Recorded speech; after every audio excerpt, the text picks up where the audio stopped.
First of all, I'm just absolutely overwhelmed with the number of people here. Don't you folks have anything to do? Well, I do want to thank you for being here. Otherwise, all this work I've done would be for naught. And bringing such a wonderful feeling of really true friendship with you. Okay, this is This me. is you. We didn't rehearse this, but you can see. Today we thought we would just share with you just 2 or 3 little things that have been helpful to me as a daughter, and ways in which Mother has, I think, blessed all of our lives. Mother has been a great source of wisdom and strength to me, as I think most mothers are to daughters. As her oldest child, I have watched her mother, and I anticipated with her the birth of all of the rest of the children in the family. It always appeared to me that mothering was so easy. Mother made it seem like it was so much fun. And I had no clue until I became a mother what a challenging job mothering was. In the years of my own mothering, I would often turn to Mother as a source of strength and wisdom. She was as practical as Dr. Spock and a lot more accessible. I remember early in the years of my own mothering saying to her one day, "Mother, why didn't you tell me being a mother was so hard?" And she said, "I did. You just didn't hear it or understand it." I think I didn't hear it or understand it because she always made it seem so wonderful. Is that me? It's you.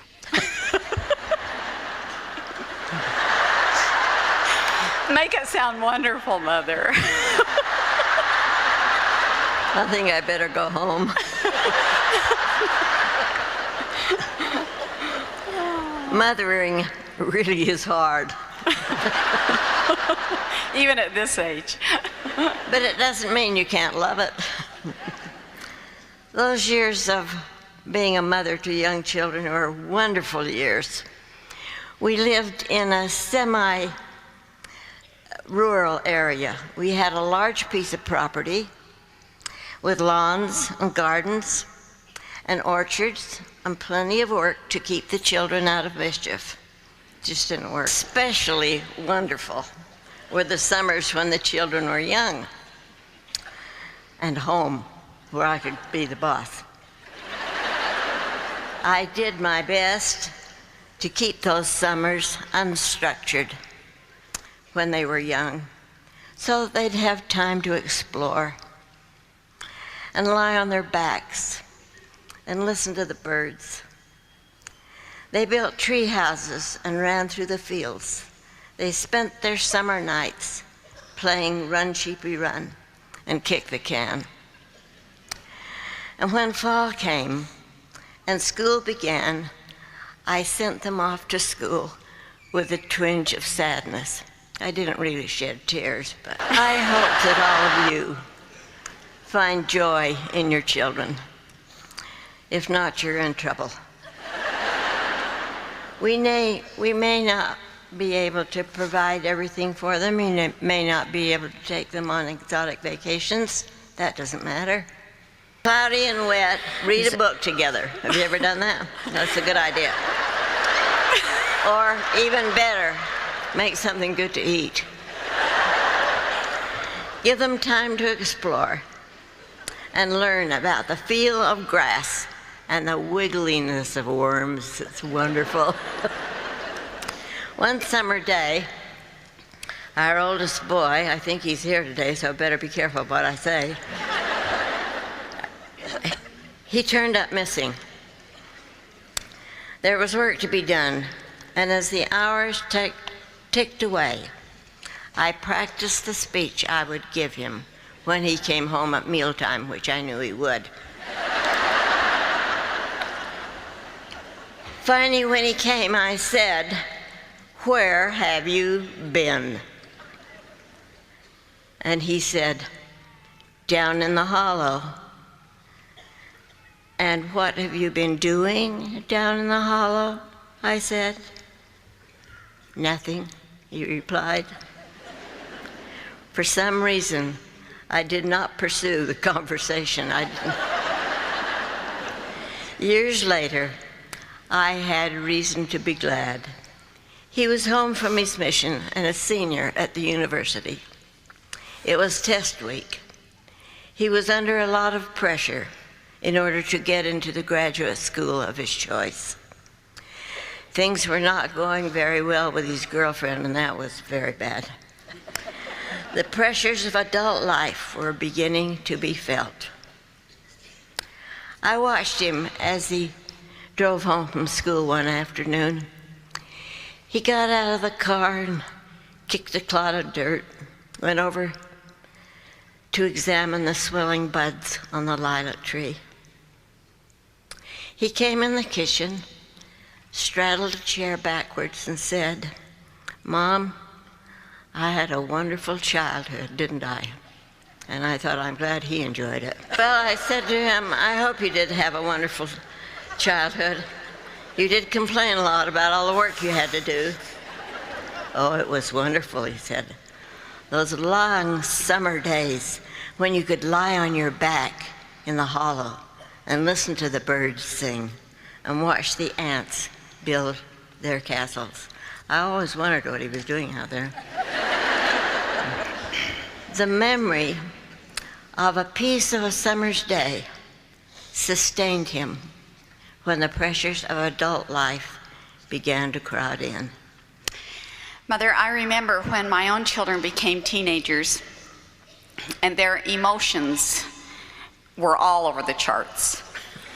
And I realized that I could only be as happy as my saddest child. And one day it came to me that for the rest of my life I would be sad. Because someone would always be down. And with your classic sage wisdom, you said, this is true. But at the same time, you must not forget that the greatest joys you will ever know will come from your family. And those too will be endless. Jewish women have a wonderful way of bidding each other goodbye. They don't say goodbye, they don't say adios, they say, have joy in your children. And so I would say to all of you, have joy in your mothering. I know it's hard, but try.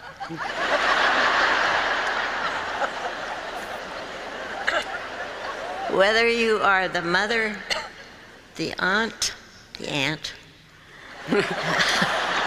was trying to be fancy. Where were we? Whether you're the aunt. Oh. And the grandmother. Whether you're the aunt, the grandmother, or the next door neighbor, how marvelous are the women who are nurturing and strengthening the youth of today. Mother's practical faith pulled us through a number of crises. One summer when we were young children, we rented a small cabin in Brighton. Mother took the children to Brighton, and we left Dad home because he had a pressing deadline on a piece of writing that he was doing. We thought it was wonderful to just go with Mother and have these few days. One morning we packed a lunch and we hiked up to Twin Lakes, and we got about 3/4 of the way around the lake when the trail suddenly came out of the woods and came right to the water's edge, where it dropped off a little precipice right into this deep water. Now Mother, whose fear of water causes her to be borderline aquaphobic, took one look at that water and panicked. She knew that one by one we would fall off the edge into the deep water and she would never see us again. But short of turning around, there was no other way to go except down that little cliff toward the water. As we stood pondering this situation, she gathered us together. We knelt in the dirt around a log while Mother offered a prayer with a particular plea that we could get through this impasse without falling into the water. With that renewal of faith, Mother then helped us negotiate the precipice, and we lived to tell about it. Well, I've always felt that if you believe in something, you better practice it. And I have seen that happen in the lives of members of this church all over the world. Faith brings miracles, and those miracles are occurring in this church every day. I well remember back in 1960 when the work was started in the Philippines. My husband and I took 4 young elders from the Hong Kong area down into the Philippines to open the work. In my eyes, they were just boys, 19 and 20 years old. They were simple and unlearned in the ways of the world. I had a son at home that was just turning 19, and so I knew how simple and unlearned they were. The thought of those 4 boys, being given the responsibility of establishing the kingdom of God in the Philippine Islands absolutely overwhelmed me. As we left the country, I looked back at them and I said to my husband with tears in my eyes, "How can you do this? How can you leave those 4 boys here alone?" "They're not alone," he said. "The Lord is with him." He was right. The Lord was with him. Over the years, we've watched the work grow in that part of the world. In 1996, we went to Manila and met with a crowd of 34,000 saints who had come from all parts of the Philippine Islands. Mother, over the years, your advice and influence has shaped my life. What message would you like to share with these women today? I don't know.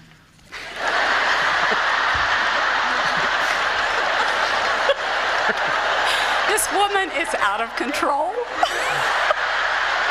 Don't worry, I've got it written here. My advice is to be the best person you can be. Profound, isn't it? You remember in the story of Esther when Mordecai asked Esther to go to the king in an effort to save her Jewish people from destruction. She knew that the punishment for appearing before the king without an invitation was death. Mordecai responded to her by saying, "Who knoweth whether thou art come to the kingdom for just such a time as this?"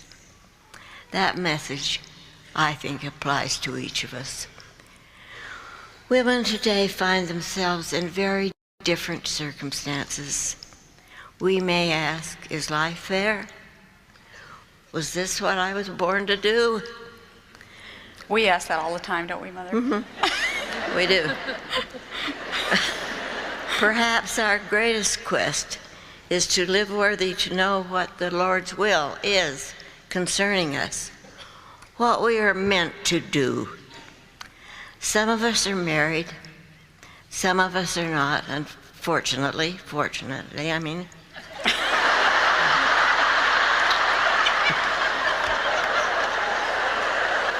What's the matter? Where are we now? Some of you. Just start here. Some women are leaders. That's a profound statement. This church is full of them. Bright, capable women who are doing wonderful things. Okay, now down here, during World War II. During World War II, oh, he made me skip some. During World War II, we were encouraged to plant gardens, not only by the church, by the government. My husband dug 3,000 holes in the property next to our house, and he planted 3,000 tomato plants. You can just guess what that did to me.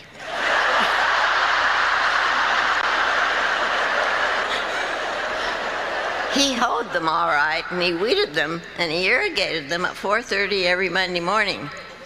But when the tomatoes were ripe, I spent my days picking them. Baskets full, boxes full. We put up a sign, "Tomatoes for sale." Toward the end of the crop, we couldn't give them away.